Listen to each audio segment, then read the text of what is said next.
Questa trasmissione è offerta da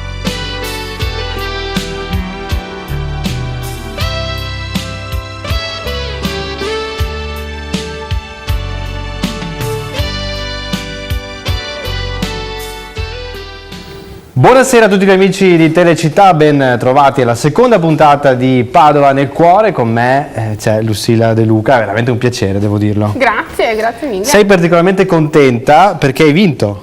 Perché tu, sì. lo ricordiamo, giochi a pallavolo, sei una bravissima pallavolista. Gioco al giovanile a Vispa Volley. Hai vinto, però Sì, cioè abbiamo vinto, perché non hai giocato io neanche non ho stavolta. giocato. Va bene, dai. Poi magari inviteremo il tuo allenatore in studio. Sì, magari facciamo, gli chiediamo perché lo gioco. Lo convinciamo che non giochi. Allora, Lucilla, tanti ospiti questa sera per questa seconda vero. puntata, vero? Sì, Adesso tra poco. di ottimo livello tra Di l'altro. ottimo livello, tu non te li ricordi tutti, per cui li devo presentare io. Certo. Bene. E allora andiamo a presentare gli ospiti che ci terranno compagnia questa sera, partendo da Claudio Campagnolo, che ci terrà compagnia, sarà sempre con noi a Padova nel cuore. È un piacere, Claudio, anche perché tu sei un piacere anche per giornalista me. e anche grande tifoso. Sì, beh, soprattutto più tifoso che giornalista. Qualcuno mi accusa di essere un po' troppo di parte. Comunque siamo qui. Tra l'altro mi piace il titolo di questa trasmissione, Padova nel cuore, perché non solo si parla di Padova nel senso del calcio, ma attraverso, come spiegavo prima agli ospiti, attraverso la carota del calcio riusciamo di volta in volta a far conoscere anche degli sport cosiddetti, tra virgolette, minori, ma che minori non sono, e che danno lustro alla città di Padova. Certo, Padova è un po' il filo conduttore ed è per questo che questa sera abbiamo con noi anche Sergio Giordani, il mitico presidente del Padova della Serie A, della recente Serie A. Ciao Sergio, ben trovato a Padova nel cuore. Con lui un altro simbolo della padovanità recente, che è Giorgio Molon, responsabile del settore giovanile del calcio Padova, della Biancoscudati Padova per adesso. Ciao Giorgio, ben trovato. Buonasera a voi. Poi ci sono tanti argomenti da affrontare con te, sia dalla ricostruzione sia del futuro del settore giovanile. Ma come diceva Claudio, abbiamo tanti ospiti anche nella nostra tribuna, che ci sarà sempre e ospiterà grandi personaggi dello sport padovano, e infatti partiamo proprio con Chiara Dall'Ora, pallavolista del Leali Volley. Ciao Chiara. Buonasera a tutti. Anche tu non hai bisogno di grandissime presentazioni, perché hai giocato in Serie A, hai vinto tutto quello che si poteva vincere, per cui insomma Quasi è un tutto. piacere averti qui con noi. Poi parleremo di pallavolo e ti coinvolgeremo anche in un gioco. Insieme a Chiara Dall'Ora c'è Alessandro Arena, direttore tecnico 2001 Team Tennis Academy. Ciao Alessandro, Buonasera a tutti. benvenuto a Padova nel cuore. Beatrice Barbiero, che è la responsabile comunicazione di tutto il centro Plebiscito. Buonasera Ciao a tutti. Beatrice. Buonasera. E poi Federico Rebecchini e Giacomo Giunta, due Buonasera. under 16 tra i migliori, classe Buonasera. 99 d'Italia. Benvenuti anche a voi. Passiamo sotto perché c'è il nostro Alessandro Vinci di Padova Sport. Ciao Stefano, buonasera a tutti. Ciao Alessandro. E poi un grande ritorno negli studi di Telecittà, ed è Ruvo, il vignettista più ciao, cattivo del nord-est. Oddio. Ben trovati, vedo che c'è più gnocca finalmente in studio. Cioè, questo Esatto. mi fa più E piacere. quindi sei contento per questo? Sì, contentissimo. Ecco, lui ovviamente farà delle caricature, poi ce le farai vedere. Sai Cerca che prima della di non essere troppo cattivo, però. Penso che questa volta. non ve le farò vedere tutte, perché quella di Molon non ve la farò vedere. Vabbè, così è Perché scelto c'ha una tu. faccia veramente cattiva, e io No, ho paura. non è Beh, vero. vogliamo parlare di facce? Facciamo esatto. primo piano? Ecco, facciamo primo piano, intanto Claudio. No, sai che prima della trasmissione, chiacchierando appunto con l'amico col cilindro, lui diceva: ma come mai nel Veneto, che è una patria del rugby, non c'è una trasmissione che segua in maniera...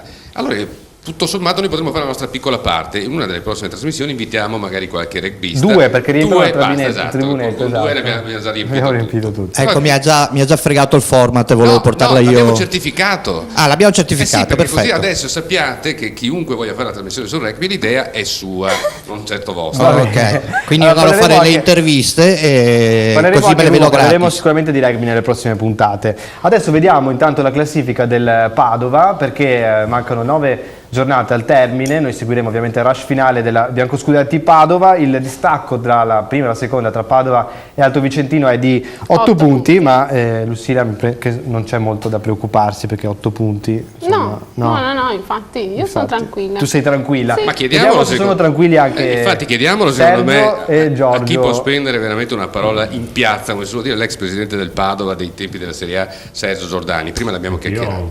Anch'io sono tranquillo, Sei per tranquillo. carità. Se fossi il presidente o l'amministratore starei sempre attento, come tifoso sono tranquillo, dopo bisogna vincerle, non sempre, se noi pensiamo a domenica hanno incontrato, perché c'era qualche mugugno, però è pazzesco pensare di vincerle tutte fino alla fine, non esiste, cioè, loro hanno trovato una squadra forte, una squadra, c'erano 2 o 3 elementi, ne parlavamo prima di quelli tosti, anche un po' attaccabrighe che cercavano di provocare, e hanno fatto una buona partita, per cui il pareggio è anche abbastanza corretto, nonostante nel piano delle occasioni meritasse di più il Padova, però questo capita. Io sono tranquillo, però alla fine... Il tuo omologo attuale, Bergamin, ha detto che era una partita, come si dice, l'ambrosiana, cioè si giocava una porta sola. Nel piano delle occasioni, secondo tempo, no? Nel piano delle occasioni, in particolar modo nel secondo tempo, meritavamo assolutamente noi, però c'era anche il portiere. Il portiere molto bravo dell'Arzignano, o almeno che ha giocato molto bene contro il Padova. Molto bene quella partita, per cui però insomma, è un po' difficile non riuscire prima, a portarlo a buon fine il campionato. Esatto. Meglio vincerle, dopo ne parliamo. Meglio vincere, chiaro, come diceva,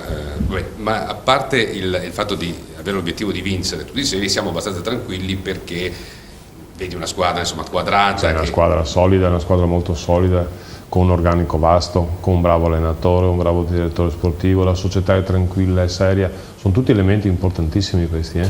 Cioè loro sono riusciti a quadrare, nonostante il tempo breve, ne parlavo con Giorgio adesso, all'inizio, devo dire, sono stati bravi 2 volte, perché partire così, senza avere la società, senza avere la struttura di base, senza avere allenatore, senza avere niente, senza avere organico, cominciare con un mese di ritardo più o meno rispetto agli avversari, sono stati bravi, sono stati bravissimi, non stanno facendo errori, non sto facendo complimenti sono stati, ma obiettivamente io li vedo da fuori, cioè non stanno facendo errori, il che non è proprio normale. Non è normale, anche perché è vero che avevano dalle dichiarazioni di Parlato, dalle dichiarazioni di Bergamin, dalle dichiarazioni di Bonetto, cioè sono tutti allineati sotto profilo, senza esagerazione, molto bravi.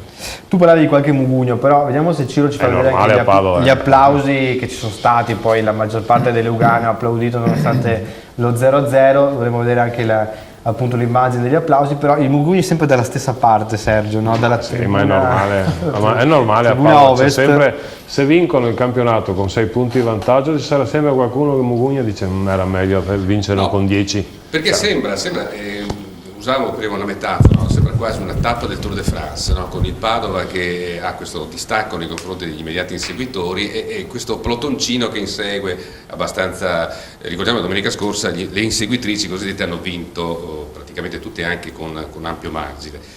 Però mentre nel ciclismo c'è il vantaggio che tu non riesci a vedere la faccia di chi sta davanti e capire se veramente sta schiattando o se è ancora in forma, nel calcio invece c'è la possibilità con gli highlights eccetera di vedere un po' esattamente al di là della prestazione della singola domenica. Però insomma, secondo te c'è da stare tranquilli? Pensa al contrario, pensa se fossimo dietro, ci fosse la prima con 8 punti di vantaggio come sarebbe la situazione. Oltretutto Giulio, dice Catalano meglio stare avanti che stare dietro. Il famoso Siena che poi ci ha accompagnato un po' in questa discesa negli inferi è primo a pari punti con il Poggibonsi a 49 oltretutto, quindi sono meno dei punti dell'Alto Vicentino, quindi non è così scontato. Assolutamente. Sentiamo anche una battuta da Alessandro, che segui anche tu sempre da vicino tutti gli allenamenti, l'uomo dei numeri, ti è già soprannominato Claudio. Sì, no, più che di numeri volevo parlare delle immagini che abbiamo appena visto sullo schermo, perché gli applausi alla squadra sono totalmente giustificati, perché comunque la prestazione c'è stata da parte della squadra, specialmente nel secondo tempo. Quindi parlavamo della faccia del ciclista primo, la faccia del Padova è una faccia comunque in salute, perché come sottolineava il presidente Bergamin nel post partita, l'importante è che la squadra non abbia accusato una qualche flessione nella propria prestazione. Per usare invece le parole di Thomassen, ha detto che al Padova non erano mancate fame, grinta e determinazione, che ha detto giustamente fossero le 3 cose più importanti. Quindi certamente non è una classifica che ridimensiona né il morale né ovviamente la classifica del Padova, da più 10 a più 8 poco male.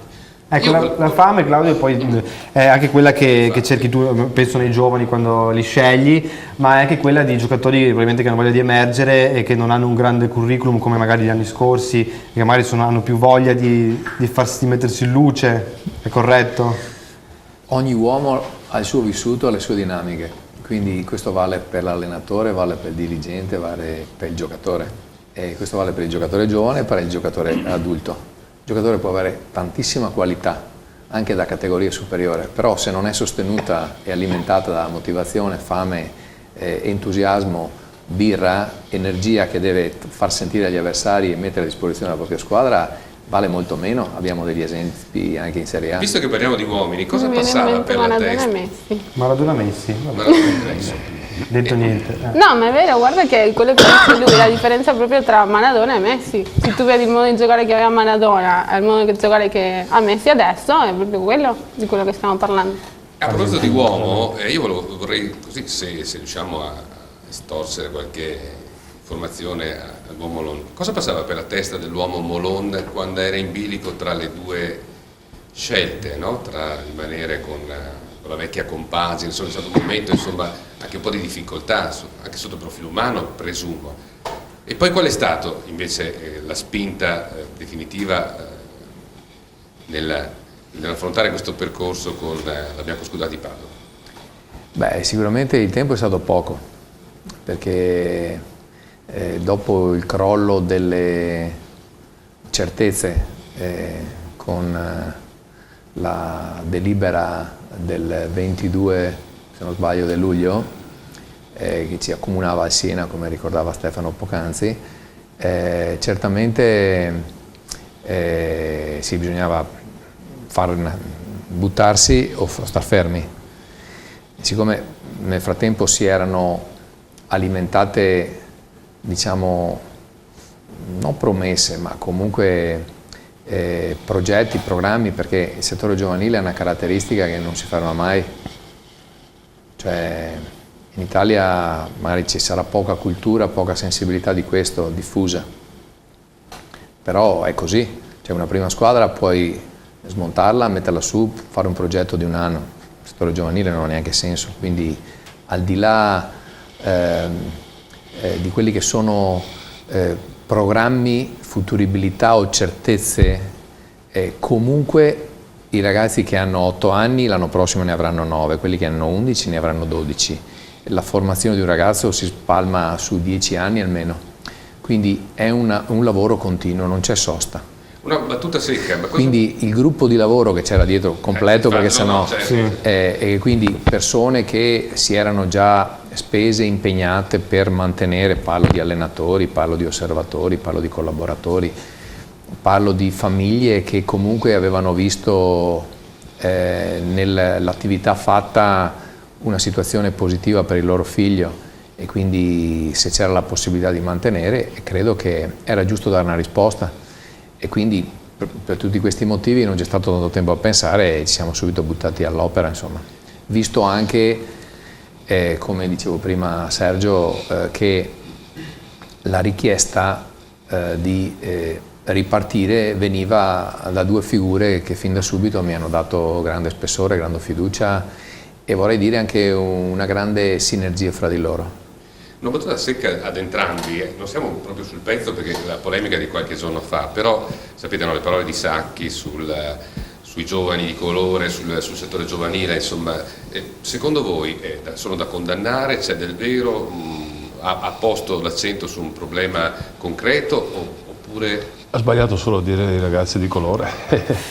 Ha sbagliato la forma, ha sbagliato la forma, non il contenuto. Contenuto magari ci può stare, ha sbagliato la forma perché solo la forma è sbagliata. Un rappresentante di questo calibro ci si aspetta un po' di intelligenza. Passi per razzista automaticamente, ma la logica di avere i ragazzi italiani è come sulle squadre, cioè è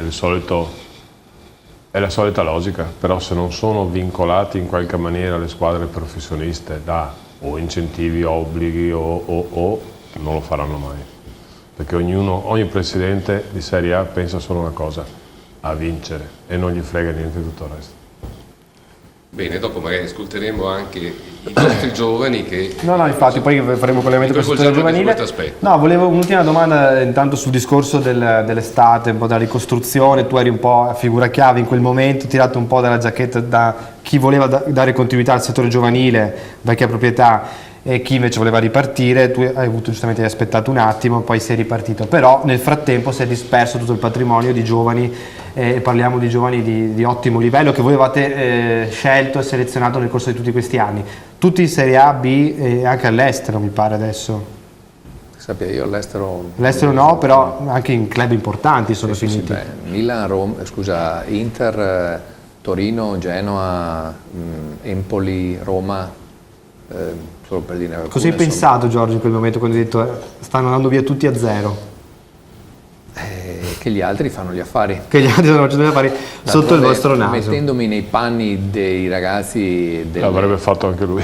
No, beh, lui sarebbe stato il primo, giustamente. Ovvio, Poi ovvio. stiamo dicendo che è colpa Capovolgi la cosa. Ma tre No. nomi che avresti trattenuto con le unghie e con i denti? Ma io credo che ogni... Magari ce li segniamo, che magari saranno i campioni. Ma secondo me ce ne sono tanti di ragazzi che avrei voluto trattenere evidentemente, ma non è dire 3, 5, 10, perché ci sono ragazzi che magari adesso hanno 14 anni e ce ne sono che sono andati fuori che hanno 18 anni, quindi ci sono 4 anni di maturazione che anche se sei a Milano o se sei a Torino o se sei a Genova o se sei a Roma comunque cambiano le differenze, perché a Roma c'è un ragazzo che è del 2000, Cervasio, e lì alla Roma c'è pure Ndoi che è del 96, quindi parliamo con gli estremi dal 19enne e il 14enne.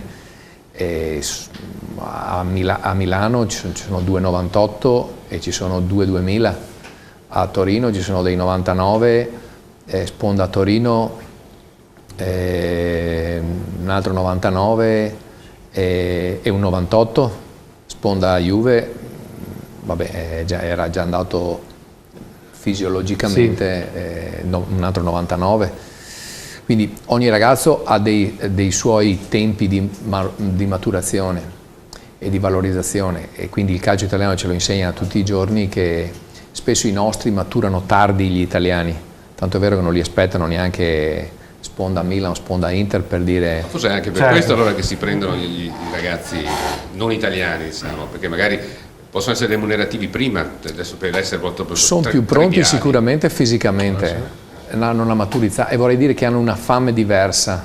Ecco, soprattutto questo. I nostri scontano un po' anche quelli che sono gli stili di vita italiani, insomma. Alessandro? Sentiamo Alessandro e poi passiamo anche alla parte sopra, così parliamo un po' del settore tecnico giovanile, anche del tennis del 2001. Io vorrei solo porre una domanda a Giorgio Molon, perché abbiamo parlato della diaspora adesso, dei giovani calciatori biancoscudati, però c'è un giocatore che è passato alla Biancoscudati Padova, che è Busetto, che sta facendo molto bene, adesso rientrerà anche dall'infortunio ed è cresciuto molto dall'inizio della stagione, parlato, l'ha definito una vera e propria sorpresa, quindi volevo chiedere appunto a Molon il suo punto di vista, se l'ha stupito. Se lo vedi magari nei prossimi Padova, sei un ragazzo che può avere potenzialità.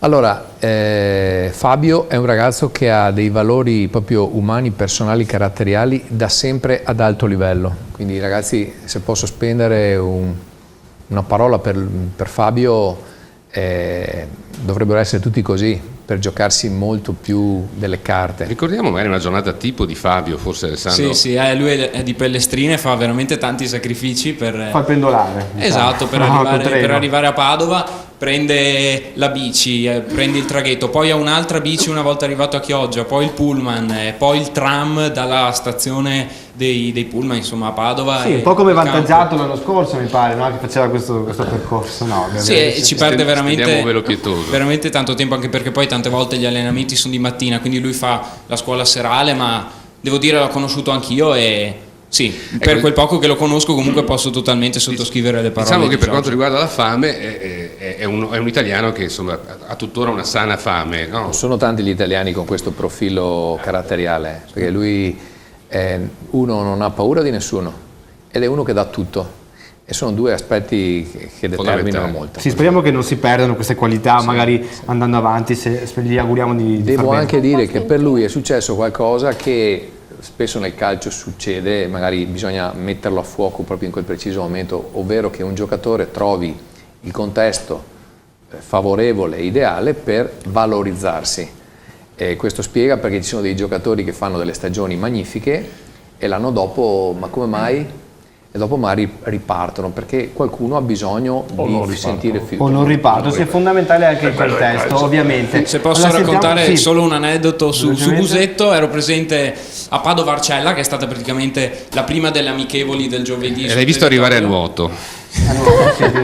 No, ma l'ho visto uscire dal campo e c'erano questi bambini che giravano lì, che chiedevano gli autografi ai giocatori del Padova. L'hanno visto anche lui con la tuta, gli hanno chiesto l'autografo e lui dice: ma cosa me lo chiedete che sono più piccolo di voi? Mentre ce ne saranno stati sicuramente altri che magari avrebbero risposto in altra maniera, si sarebbero magari dati delle arie, invece no, lui è molto umile ed è una qualità fondamentale. È la sua qualità, assolutamente. Sicuramente, speriamo che rimanga, perché poi quando si va su poi si perde un po'. Sentiamo anche Alessandro Reina e Beatrice Barbiero per quanto riguarda come li selezionate voi i giovani. Abbiamo 2 esempi, mi puoi confermare che sono tra i migliori 99 d'Italia, come ho detto in presentazione?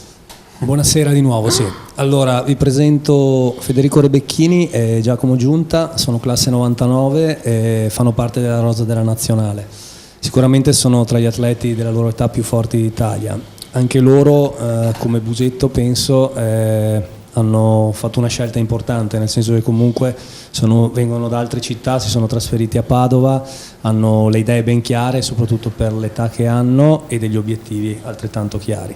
Quindi i sacrifici ci sono e grazie a una società come il Plebiscito in questo momento stiamo cercando di ottimizzare questo lavoro e di portarli a un livello professionistico, diciamo. Questo è quanto. Ma nel vostro settore c'è il problema dei giovani che possono provenire da altri paesi, come c'è nel calcio ad esempio? Certo, noi in questo momento abbiamo 2 atleti under 11, anzi un under 11 e un under 12 che provengono dall'Ucraina, fanno base da noi, ne sono già arrivati diversi, nel senso che sono già 5 o 6 ragazzi russi che si trasferiscono da noi, e sicuramente per dei periodi che vanno da 1 mese, 2, per ora non di più. Ma scusate, non può essere una cosa positiva questo, il confronto tra ma non italiani? era una domanda polemica la mia, era perché? Non voleva far polemica, Claudia. Era proprio una No, curiosità. nel senso che secondo me si può anche alzare il livello.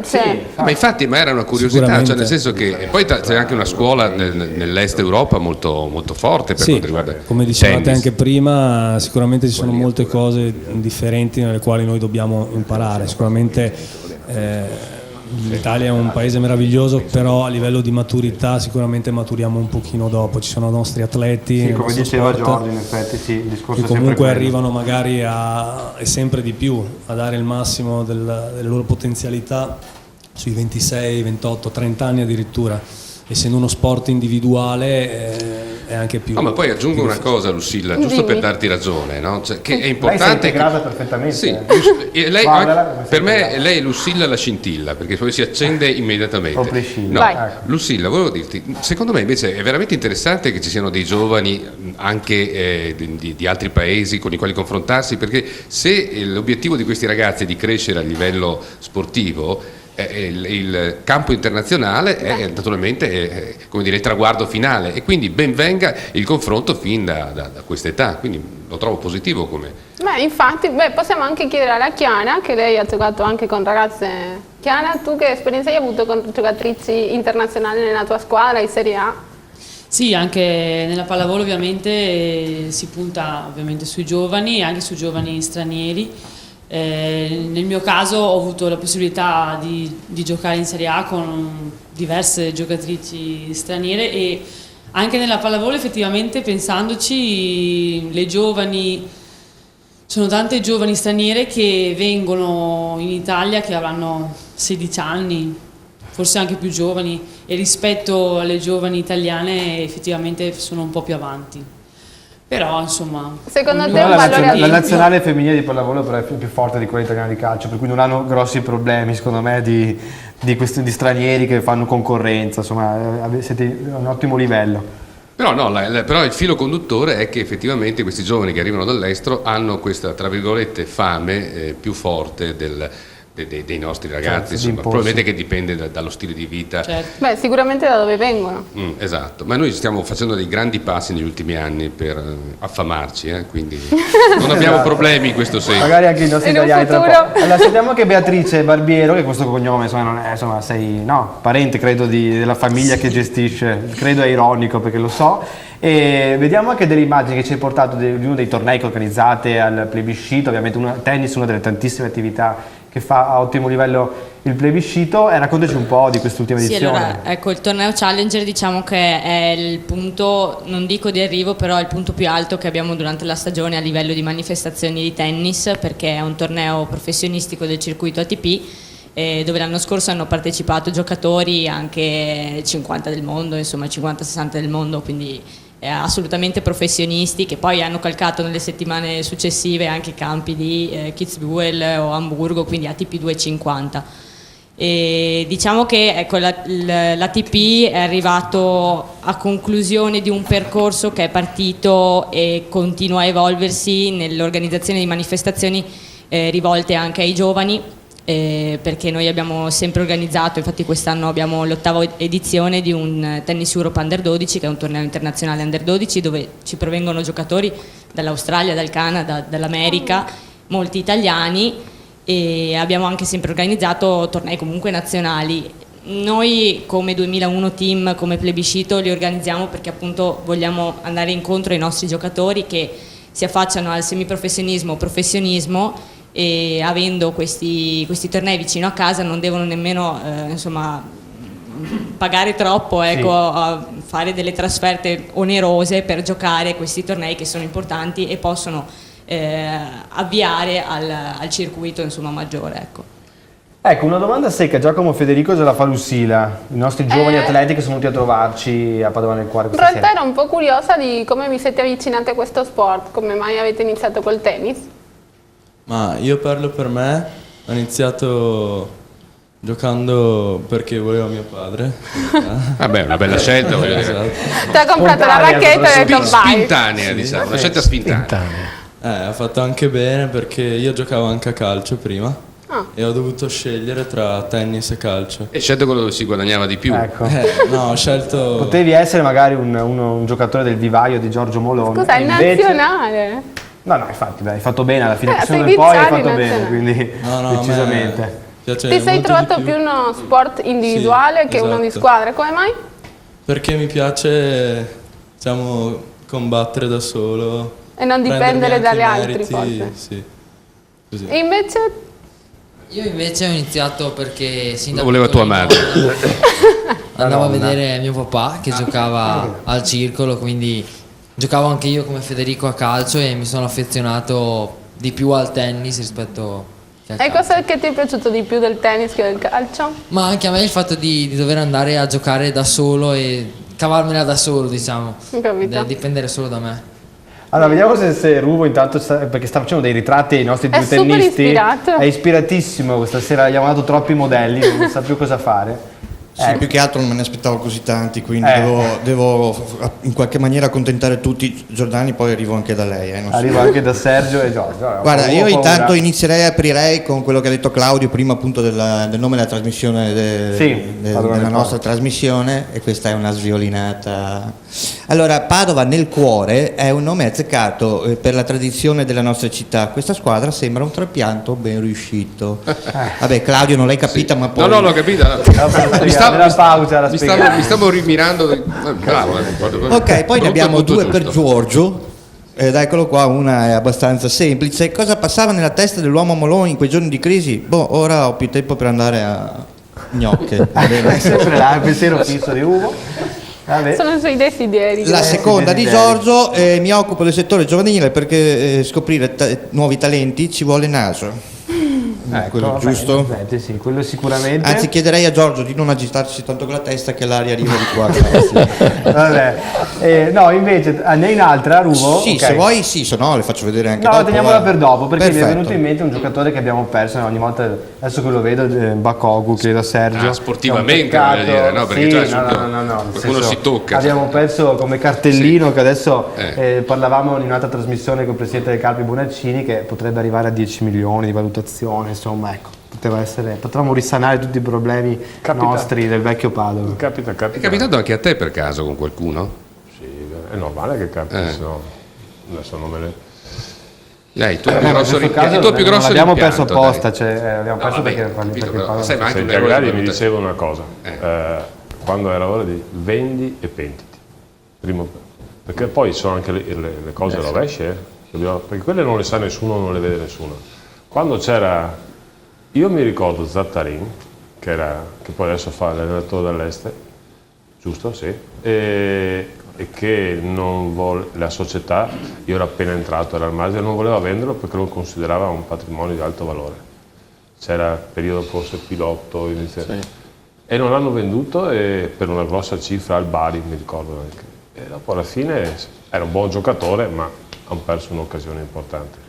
Tu citi spesso il tuo direttore sportivo dell'epoca, no? Come una figura. Per me era un grande personaggio. Piero Agradi, ricordiamolo perché magari i più giovani che non lo sanno. Io credo che dai tempi appunto di Piero Agradi, per la prima volta a Padova abbiamo un direttore sportivo, non so se per fortuna, l'altra volta ho detto che è talmente fortunato De Poli che quasi quasi mi faccio prendere un gratta e vinci da lui al prossimo volta al bar, le azzecca tutte. Speriamo somiglia un po' a Agradi. Ma secondo te, ha qualcosa che ricorda? Sì, non lo conosco bene. A parte il cappello. Assolutamente non lo conosco. Da quello che vedo, da quello che sento, mi sembra bravo e buono in tutti i sensi, tecnicamente parlando, però non lo conosco. Io De Poli l'ho visto l'ultimo anno che è stato al Padova e io sono entrato in quel frangente, per cui lo conosco abbastanza poco. Diciamo che ti aggrada, insomma. Ecco. Ti aggrada Agradi. Quando sei entrato tu? Adesso sta facendo bene. Non c'è nulla da dire. Molto bene, molto bene. Tra chi usciva e quando tu entravi c'era anche Del Piero, oltretutto, no? No, Del Piero c'era già. C'era già. Perché Scantamburlo l'aveva già preso, se non ricordo male. Sì. Era giusto? Era un ragazzino di 14 anni. Ricordiamo come è arrivato al Padova Del Piero.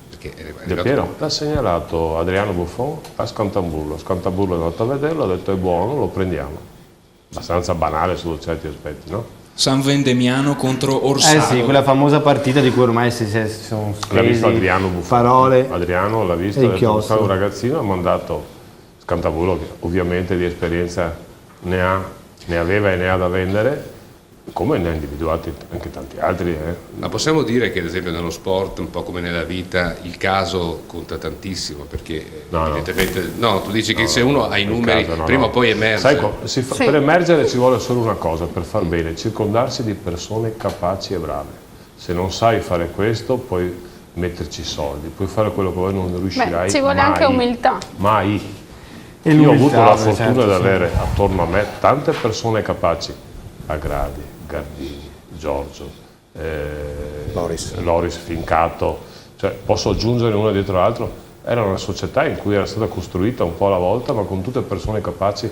Le cose non vengono mai a caso, puoi far fatica, puoi metterci più tempo degli altri perché magari fai meno investimenti, se le hai successo. Ed è la fortuna ho sbagliato, è la capacità che stanno avendo ad oggi loro, parlo del nuovo Padova, dei biancoscudati Padova, stanno facendo le stesse cose. Se loro continuano con le stesse metodologie avranno successo. E una delle prime mosse è stata quella di prendere Giorgio, che hanno fatto benissimo. È stato un errore grandissimo. Se posso, un errore, l'avevo preso io per tu dicevi prima, tu l'hai portato a Padova e adesso il nuovo Padova l'ha ripreso. Giusto per puntualizzare un aspetto, allora da un punto di vista sociale, e questo è fondamentale quello che ha detto Sergio adesso. Come società, non sociale. Da un punto di vista di società.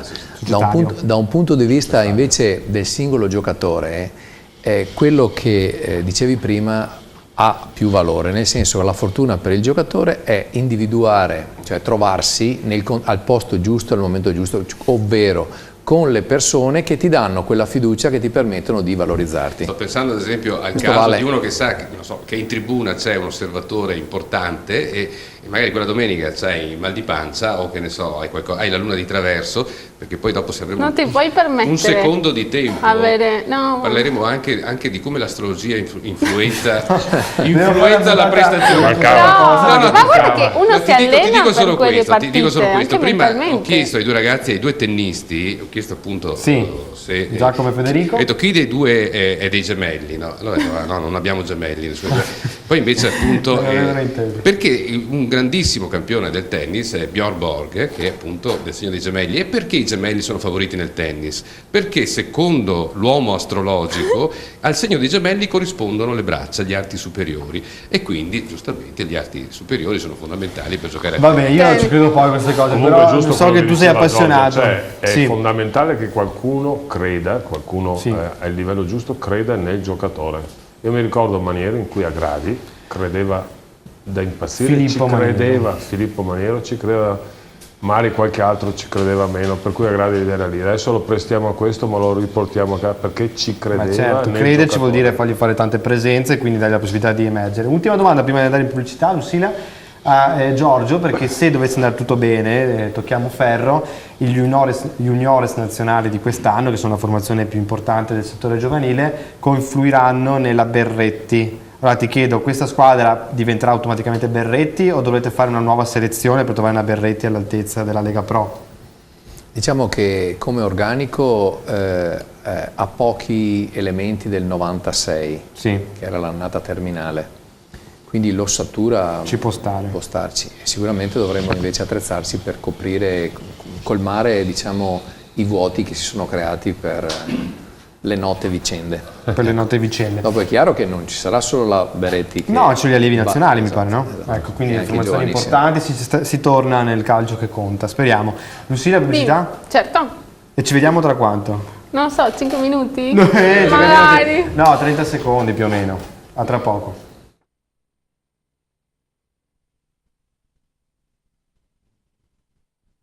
Io sono fiero di essere nato a Padova.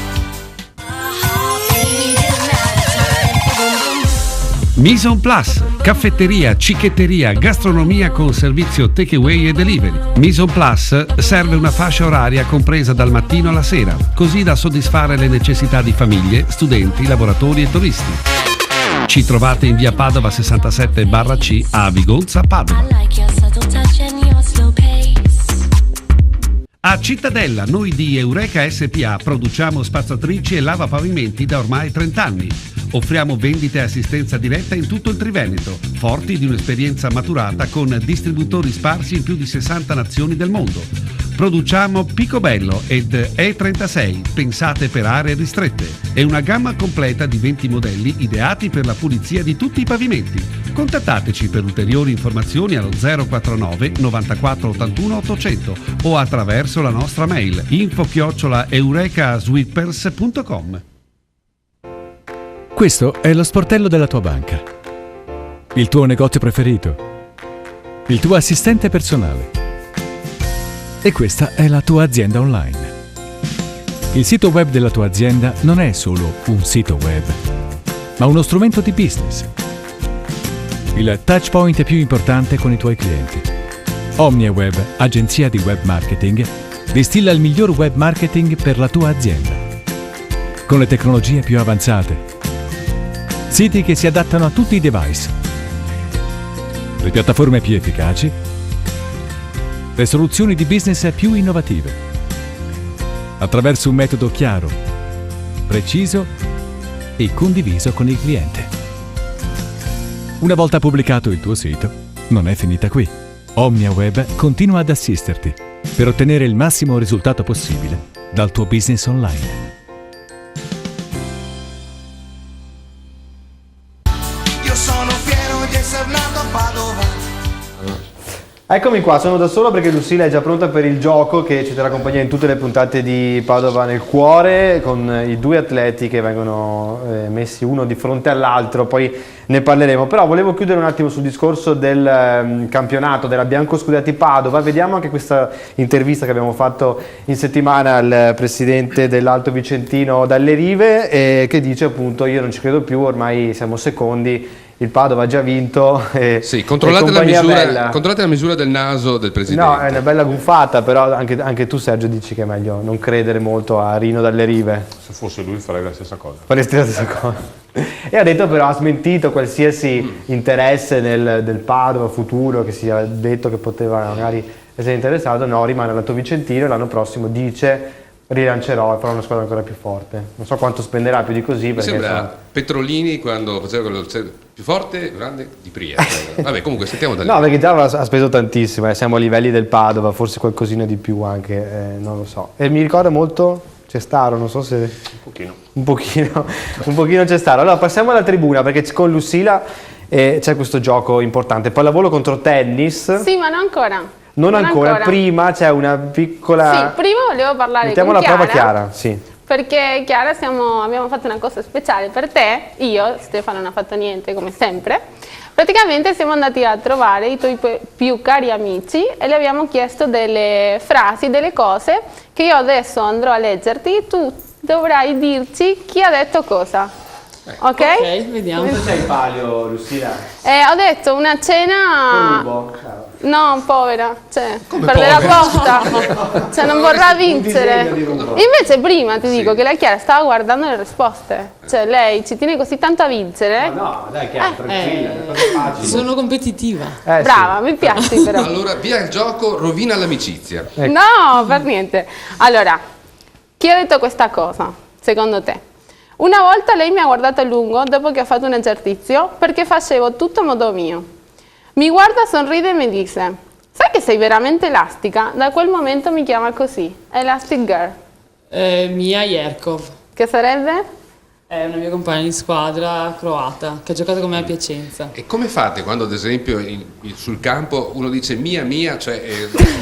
È difficile con la palla per lavoro. È successo più volte mia, la palla poi cade in mezzo. E mia non aveva capito. Ho anche saltato dei pranzi, mi ricordo. La prima l'ha azzeccata. Bene. Beh, secondo me era tutto però. Mi dà fastidio quando in allenamento mi mura e da lì comincia la sfida muro a muro. Questa non Si murano in tante? Silvia Grassini. Brava. Sì. Vai. Beh. 2-0. Gioca con se stesso. È un solitario, No. 2. Va bene. Ma non è, cioè, non devi fare i punti, devi cercare di indovinare, così noi cerchiamo di conoscerla anche un po' di più. Allora procediamo, Lucila. Se lei conosce bene le sue amiche e colleghe. Ok. Le caratteristiche che mi piacciono molto di lei sono la sua tranquillità, il suo equilibrio, la sua super chioma da leonessa e il portamento da mega giraffa. L'incrocio tra il leone e la giraffa. Ti chiamano tante così? Questo è difficile. Non so se ti è un complimento. Tutti pensano che hai un portamento da mega giraffa. Giraffa mi chiamavamo alle elementari, ma... E già qua mi fa un po' girare le... non so neanche se ho degli... cioè non li sento più, quindi non penso. Niente, Allora ti dico un'altra questa. di lei, vediamo. Dai, ok. Siccome siamo un po' pigre ed essendo anche stanche, ci diamo un'occhiata e la frase in spogliatoio è: hai la cena pronta? No. Cenetta verrà fuori? E spesso è così. Dai la secco, sicura 100%. Allora, una scommessa che ha vinto contro di me, questa è molto bella, voglio sapere se è vero. È stata la vittoria da 3 punti a Modena, per la quale ho dovuto entrare in palestra con i leggings vinti alla cena societaria. Lorenzo, ma non c'è il mio allenatore. Si è messo i leggings, tipo i tuoi? Sì. Dio, lunghi? Ecco, un uomo con i leggings, direi che possiamo chiudere qui questo gioco. 4 su 5 mi pare. 4,5. 4,5 su 5. Dai, bene, perda, promossa Chiara Dall'Ora, conosci benissimo la tua squadra e per fortuna che è così. Anche lui sta guardando. Va bene, adesso allora la sfida tra loro due, tennis contro pallavolo. Sì, facciamola subito, le regole sono abbastanza semplici, 3 domande sulla pallavolo al tennis, al tennista. Allora, praticamente a te chiederemo Alessandro di pallavolo, a te Chiara chiederemo di tennis. Per quello che so voi, cioè tu di pallavolo niente. Assolutamente. Sei digiuno e la Chiara di tennis è digiuna pure lei, per cui finirà 0-0. Allora, la prima domanda. Per te Chiara. No, per Chiara. Prima le donne. Ecco, prima. Allora passate il gelato a Chiara. Ok. Chiara per Qual è il giocatore numero 1 al mondo di tennis attualmente? Federer, Nadal o Djokovic? Djokovic. Brava. 1 per Chiara. Va bene. Per te Alessandro. Aspetta. Pronti. Con chi ha perso Italia il terzo posto ai mondiali femminili di pallavolo? Contro il Brasile, contro la Russia o contro gli Stati Uniti? Brasile. Bravo, l'hai visto? 1-1, sono molto sul pezzo. Fortuna? No, mi piace il Brasile. Ah, hai scelto così per le donne? No. Sì, sono cioè. Sempre brasiliane più che la nazionale del Brasile. Vabbè. Ah, bene, allora sei avvantaggiato su questa. Passiamo alla seconda. Allora, Chiara, con chi ha perso l'Italia in Coppa Davis settimana scorsa? Contro Kazakistan, Stati Uniti o contro Argentina? Tiro a caso. Vai, punta sulla fortuna. Argentina. No, mi dispiace, l'ho fatto apposta, sapevo che avresti scelto quella. Beh, scusa, vogliamo sapere con chi ha perso. Con chi ha perso? Beh, non te, Alessandro, scusa. Kazakistan. Con il Kazakistan. Ma non lo sapevi, lo sapevo anch'io. Sì, con Kazakistan. Cioè, per un la mia ignoranza. giornalista, guarda che Coppa Davis è importante. Sono distratto sulla Coppa Davis. Allora, dove si sono giocati gli ultimi mondiali maschili di pallavolo? Polonia, Germania o Giappone? Questa dovrebbe essere facile. Invece era più difficile. La persona vediamo la musichetta. No, a Polonia. No, Sei inventata poi. Allora, poi tra l'altro Polonia è l'ultimo campione, vero Chiara? Esatto, sì. Mento santi, io lo sapevo. Allora, ultima domanda. Chi ha vinto l'ultimo Roland Garros singolo e maschile? Federer, Nadal o Djokovic? Nadal. Brava. Nadal, quindi? E quindi siamo 2-1. E quindi ha vinto. Sì, però facciamola per fare sport, la facciamo figura. l'ultima. Facciamo pure così. No, dai, che ci piace un sacco quando sbagli così tanto. Grazie. Vedere Allora, un campione. Abbiamo che poi... comunque non conta, è influente. Beh, questa è super difficile. Non guardare. Ecco. Quante volte l'Italia ha vinto il mondiale maschile di pallavolo? Lo sai che abbiamo vinto il mondiale? Sì. Ok, mi sa che forse eri anche giovane. Quindi... Ma nessuno di là suggerisce niente. No, non c'è un silenzio di tomba in studio. Non sanno niente loro. Siamo imparziali. 3, 4, 5. Oltre che ignoranti. 4. No. 3-1. Vabbè, insomma, ha vinto. Abbiamo vinto Chiara le Dall'Ora. donne. Posso vincere un bacio da una e dall'altra? No.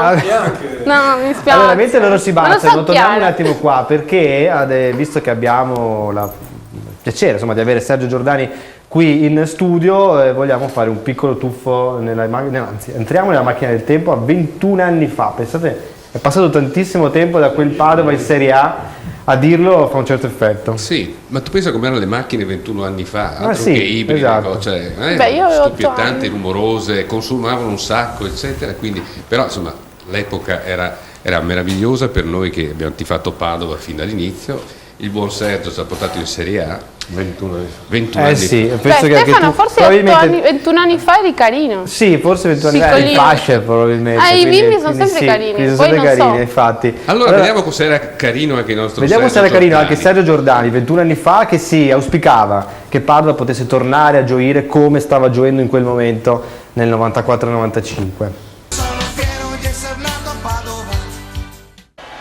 È qualcosa che io ricorderò finché vivo. Io ho ancora davanti agli occhi non tanto il campionato calcistico di Serie B, ma ho davanti agli occhi la città di Padova quando siamo immessi nelle piazze, cioè qualcosa che penso che sarà difficile da cancellare, per cui qualsiasi problema, qualsiasi amarezza è stata veramente cancellata da quella visione. Io sono fiero di essere nato a Padova. Ecco Sergio, ti sei rivisto 20 anni fa, fa un certo effetto, ma chissà se veramente quella speranza verrà esaudita. Di rivedere il Padova così. Perché no? Perché no? Magari con questa dirigenza. Perché no? Basta capacità, un po' di soldini e un po' di tempo. Siamo riusciti noi, può riuscirci anche qualcun altro, no? Giusto? Cioè, basta pensare a Vicenza, che devo dire francamente mi rode un po', devo dire. Mi dà un po' fastidio, non è nel mio intimo essere invidiosi, ma in questo caso sì, mi gira un pochino. Che è stato ripescato e che gli va tutto bene, che non è difficile che si trovi in Serie A con una società magari un po' claudicante, Un po' zoppicante. Eppure stanno andando in Serie A.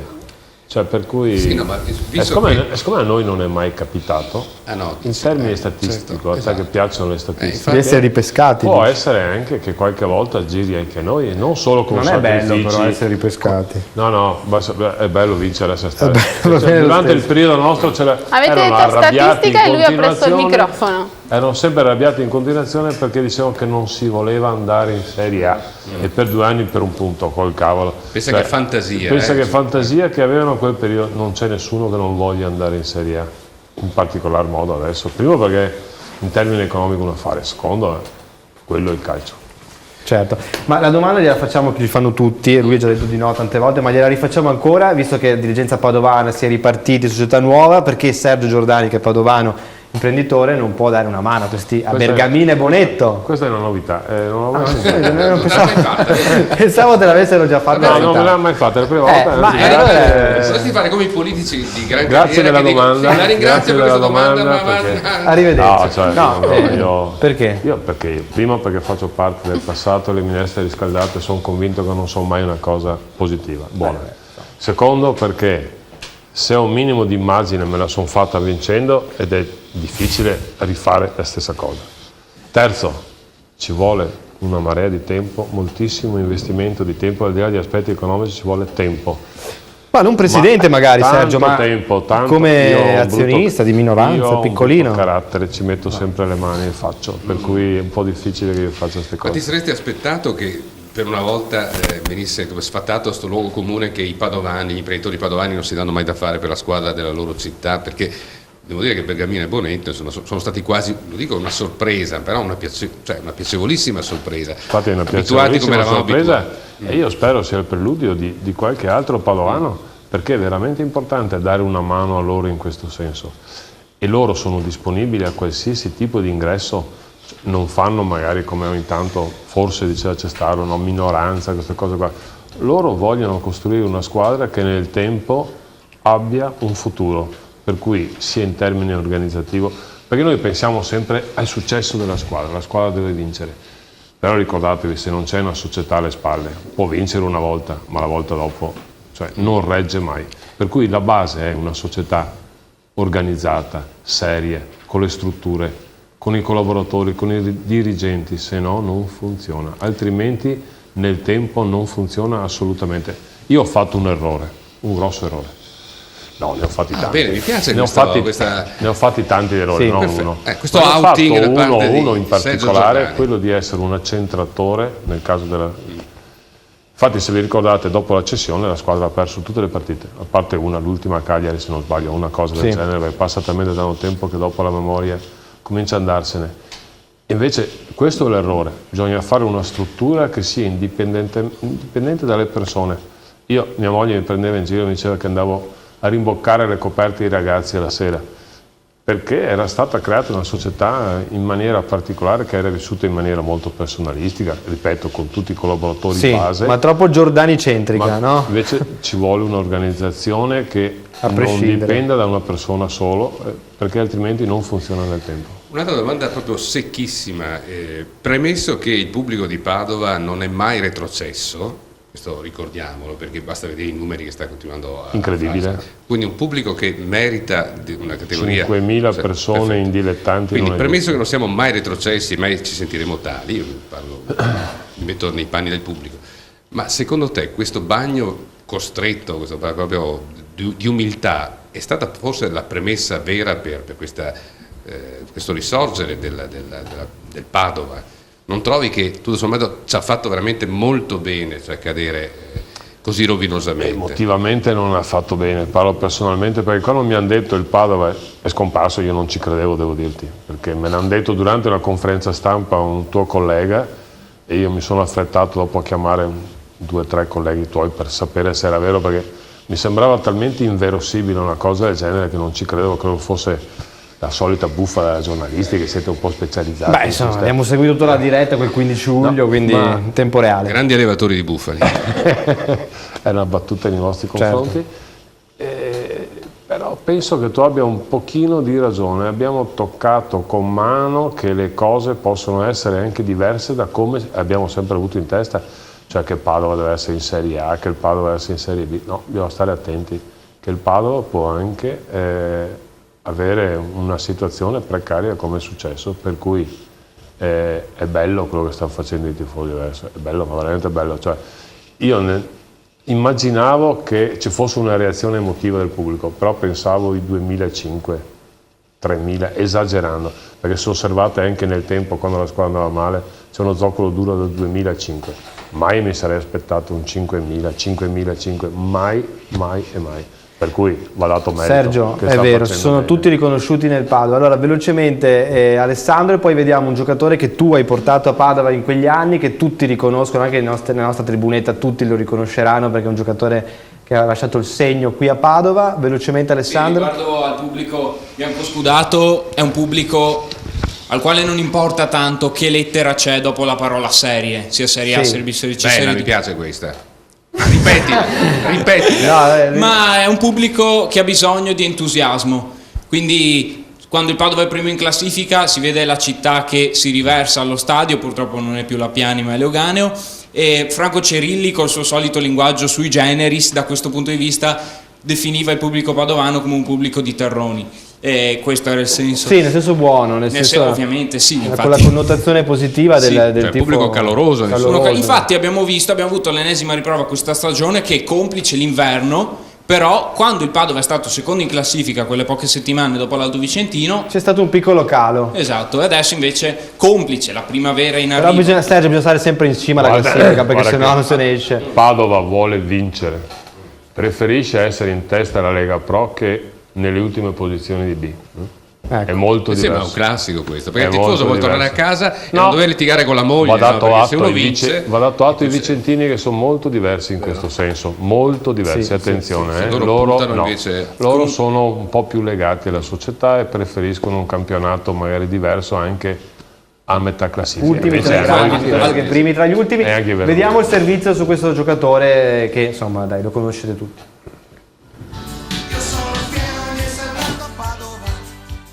Ciao bella, come stai? Questo canto che sale da cuore vale più di 3000 parole. Questo canto riempie la gola come l'urlo di 1000 persone, come l'urlo di un pole che chiama, come un suono di metallo che trama. Vola, vola, la curva ti ama, forza Padova, facci sognare.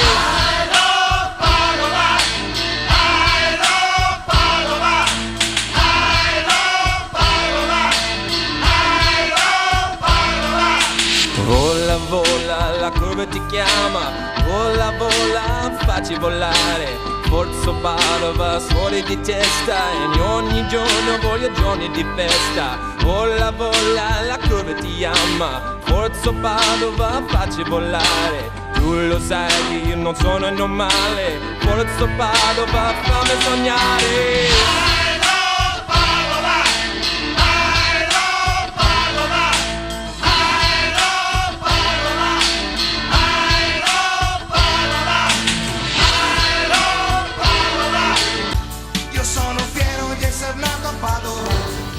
Ecco, dobbiamo a cantare forse a, Beh, insomma, a giocare? non siamo così cattivi. Cioè, Perché cantava lui. Se la cavava, dai, nel entra servizio. bene, entra bene. Super bravo. Super Ecco. bravo, vero? È ma anche un tipo, hai visto, no? Così con sto capello. Sì, sì, Sarebbe mi molto piace. di moda adesso l'Alas, non trovi, Lucille?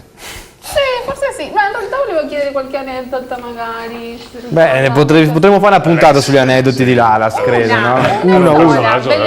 La cosa più curiosa è un personaggio perché, Sergio? Dimmi una cosa che ti Agli piace. aeroporti eravamo invasi da gente che voleva l'autografo da lui. Io sapevo quando l'avevamo preso che era sotto l'aspetto del marketing. Un Cioè, grosso. ricordiamolo, un grosso- è stato il primo americano che è venuto a giocare al nostro campionato, Certo, giusto? in Europa. Sì, il primo In americano, Europa addirittura. il primo americano doc, perché poi c'erano stati negli anni 30 dei giocatori. ad Non esempio, provocarlo perché l'uomo sennò dei numeri, ragazzi. iniziamo un'altra puntata. Sergio. Lui giocava nei campionati universitari, non era un professionista. Non era professionista. A Gradi l'aveva notato, ma aveva notato, devo dire, Bjorkolund, voleva prendere Bjorkolund lui, che poi l'anno dopo, 2 anni dopo, l'ha preso in licenza, se non erro. Sì. Altro che aveva la pubalgia, per cui arrivare a Padova dopo 32 anni che non sei in Serie A con un giocatore che ha la pubalgia per il padovano è rotto, hai voluto risparmiare, non vuole, tutte queste cose. Per cui è stato scelto Alexi Lalas, che era una figura, come me l'hanno proposto, non parlo tecnicamente perché ovviamente non mi sono mai interessato, ma ho detto sì subito perché sapevo che era una cosa interessante, difatti era non interessante di più, è che non riuscivamo a gestire bene l'operazione perché... Ma era premeditato l'effetto marketing, scusa? Sì, perché perdavamo, com'è che facevi rinunciare a un giocatore? Ne avevamo 22, 23 quel periodo. Rinunciare a un giocatore, sei già in difficoltà perché te lo chiedeva. C'era il muro di Berlino che andava giù dove andare, c'era la domenica sportiva, cioè lo voleva tutta Italia perché è venuto fuori nei giornali di tutto il mondo sto ragazzo qua, perfino in India, in Bangladesh, io ho ancora i quotidiani a casa. Ed è stato sotto l'aspetto del marketing eccezionale. Non riuscivamo a gestirlo per ovvie difficoltà di campionato perché perdavamo tutte le partite, cioè, non era molto facile anche dare un giocatore, ma io mi ricordo ad esempio, io imponevo in maniera democratica in quel periodo i ragazzi dovevano avere giacca e cravatta, lui è stata una roba dura, era difficile vedere le giacche e cravatte. Alla fine è stato il gruppo della squadra che ha detto squadra la lasciamo un po' fare quello che vuole, tanto o gli davo una multa ogni settimana. Faceva la rockstar. Io ricordo che l'ho beccato, io a ancora uno Brescia stivale a casa sua, uno stivale, quindi è andato via con uno stivale. Perché lui aveva sempre degli anfibi, faceva 40 gradi, 10 gradi, lui aveva sempre queste scarpe. Ricordo e quando è andato via me ne ha regalata una perché era un po' prendere in giro, sempre queste scarpe fisse. Ricordo che l'ho beccato appunto a Brescia prima di un allenamento e gli chiesi appunto, parlami un po' di te. E trovi tutto sul sito. Buonanotte. Hai capito? Era molto che dopo qualche settimana di allenamento, che si faceva allenamento più o meno ogni giorno, a parte lunedì mattina, andava fuori di testa. È partito in mutande una volta a Brescia e è andato via. Perché dice no, è possibile, dobbiamo rinvitare Sergio sempre a fare queste cose qua. Cioè, per parlare di Lalas. Massaggiare, che non vuole essere massaggiato da Rino Barone, no, non mi tocca. Fa parte della... Allora, finché rivediamo Juventus Padova 0-1, una delle partite migliori di quel Padova, che le ha prese un po' in tutti i campi, ma a Torino al delle Alpi vinse con un gol di Craig. Sentiamo anche velocemente Rubo se hai qualche... Allora, subito una per Fabio che prima giustamente ha parlato di Busetto. Allora, sì, scusami Ale. Allora, Fabio è di Pellestrina e fa dei sacrifici notevoli, prendi la bici per 5 km, poi il treno che ritarda, il tram che ha la coincidenza con l'autobus, poi a piedi per 3 km, poi arriva all'allenamento e lo stronzo di Molò lo fa anche correre. Ma non è Giorgio Moloni in questo caso, perché proprio parlato che lo allena. Qui abbiamo Chiara, sono stato buono, dai, una l'ho eliminata, poi te la porti a casa, era più vabbè, fascia protetta. Comunque come faccio il muro io? Cazzata micidiale. Se mi fai la valletta mi togli i fogli, grazie. Poi abbiamo Bea che l'ho vista in piedi prima e sono così piccola che a volte sotto rete non so più se sto giocando a tennis o a pallavolo. Poverina, cioè non è colpa sua. Dopo abbiamo tutti e voi 3 ragazzi, a volte con i ragazzi è dura, dice lui. Uno dei 2 dice pensa quando passeremo alla PT e l'altro sei fuori, la mia mamma mi ha appena fatto l'abbonamento con la PS. Ecco. Va bene Rubo, grazie. Noi in chiusura però sentiamo Chiara perché il prossimo impegno tuo magari ce lo ricordi, non sta andando benissimo le ali rispetto all'anno scorso, però avete vinto con la prima classifica. Quindi... Sì, rispetto all'anno scorso è un campionato, l'anno scorso siamo andati ai playoff. Quest'anno l'obiettivo è la salvezza, però la società ha puntato su un gruppo molto giovane che sta migliorando molto e l'ultima partita abbiamo vinto 3-2 con la prima in classifica. Bene. E adesso domenica andiamo a Martignacco e penso che insomma sia un campionato dove la squadra sta crescendo e penso che insomma la società abbia fatto un ottimo investimento e le giovani stanno rispondendo. Ecco, se c'è bisogno di una giocatrice in più, Lucila, cambia volentieri squadra perché a quanto pare non sta giocando tantissimo. Lo proporremo. Vogliono giocare. Vabbè, tu quanti anni hai, scusa? No, non diciamo l'ultima puntata dell'anno. Passiamo su a Beatrice perché dobbiamo fare i complimenti anche alle ragazze del plebiscito della pallanuoto Lantec che hanno vinto la Coppa Italia. Abbiamo qualche immagine. Sì. Adesso non abbiamo potuto invitarle perché sono in Ungheria a giocare la Coppa Stasera giocano alle Champions. 7 il ritorno contro la USV Budapest per la Coppa Europa. Sì. Hanno vinto la Coppa Italia, grande soddisfazione perché appunto è la prima Coppa portata qua con la pallanuoto. Prima Coppa e si potrebbe fare in linea teorica il triplete, no? Sì, ecco. È molto difficile. Bisogna non parlarne, bisogna non vedere. parliamone, però sarebbe veramente clamoroso. Si vorrebbe e si spera. Vedi, Padova è sul tetto d'Italia, almeno nella pallanuoto femminile, questo sicuramente. Va bene, siamo quasi in chiusura, Claudio, se non volevi aggiungere qualcosa, magari un'ultima domanda secca a Giorgio e a Sergio che sono venuti a trovarci questa sera. Ma un'ultima domanda secca è semplice anche in un certo senso. Chi terreste ad esempio? Beh, forse credo che Molon sarà più diplomatico, Sì. ma a Sergio lo posso anche chiedere. Chi terresti di questa compagine Per la Lega per Pro. un'eventuale Va. Lega Pro? Tocchiamo ferro, sì. Parlato e va un giocatore E anche, dei però. giocatori? Dimmene uno, o anche più di Non uno. sei presidente, per cui ce lo puoi dire. Ma il presidente non fa l'allenatore, è un concetto sbagliato. No, o se lo ma fa, tu non o sei se lo fa Allora, casino. la domanda al tifoso Giordani, cioè No, ce ne chi ti sono. piacerebbe vedere Sì, mi anche in Lega Pro? piacerebbe. Purtroppo quello che io amo attualmente ha 37 anni. Indovina chi È unico e gioca a centrocampo. Per me è una cosa grandissima, valore aggiunto, è un dici, valore di questa aggiunto squadra. di questa squadra. In più sento dai dirigenti che è anche bravo sotto l'aspetto umano, sotto l'aspetto dello spogliatoio, peccato che abbia 37 anni. Però se io fossi loro lotterei lo stesso come compagine per fare spogliatoio, magari la mezz'ora.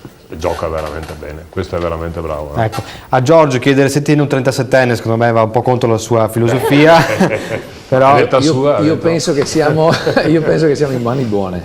Il direttore avrà sicuramente le sue idee e le porterà avanti con convinzione perché ha già dimostrato che in poco tempo è riuscito a risolvere dei problemi grossi. Sicuramente la Lega Pro, come diceva Sergio prima, con le ambizioni di Padova non è un'acqua di rose, non è fare la Lega Pro a Renate, tanto per fare un esempio, quindi sicuramente richiede un tipo di impianto di squadra che sarà adeguato a quelli che sono i programmi che farà la società, insomma. Ma penso che abbiamo Fabrizio che sarà in grado di Anzi, di forse farlo. conosce meglio questa categoria qua che i direttori. Certo, sì, perché poi veniva proprio dal Martina Franca in Lega Pro. Allora, salutiamo anche dalla nostra tribunetta Alessandro. Ciao Stefano. Ci vediamo ovviamente mercoledì prossimo con Padova nel cuore. Ringraziamo Beatrice, i ragazzi del 2001 Tennis Academy, capitanati da Alessandro Arena. Grazie di essere stati con noi, grazie Chiara Dall'Ora. Speriamo di riaverti magari verso la fine per festeggiare qualche obiettivo. Ruvo, grazie anche a te. Noi ci rivediamo mercoledì prossimo. Claudio, forse avremo anche un ospite di un certo tipo, no? Per mercoledì prossimo per parlare dei biancosudati Padova, quindi rimanete connessi. Quindi lasciamo questa suspense. Lasciamo la suspense. Va bene. E poi ricordiamo che chi magari avesse visto gli ultimi minuti di trasmissione e volesse rivederla tutta la può trovare anche. Sì, la può trovare sul nostro sito padovasport.tv. Lucila, saluta tu, chiudi tu la trasmissione perché insomma... No, volevo dire però che gioco contro Frate che è un derby, quindi fammi speri di in bocca giocare. al lupo. Fai un appello all'allenatore che ti fa Esatto, giocare. saluta il tuo allenatore con il quale hai un rapporto No, idilliaco. mi sa che si arrabbia dopo. Però Non ti manda ormai, più. Se la dopo prossima quel- puntata non c'era più Lucila perché l'allenatore ha messo il veto, che invece è stato gentile fino adesso a lasciarti. Grazie a tutti voi, buon proseguimento con i programmi di Telecittà e appuntamento a mercoledì prossimo con Padova nel cuore.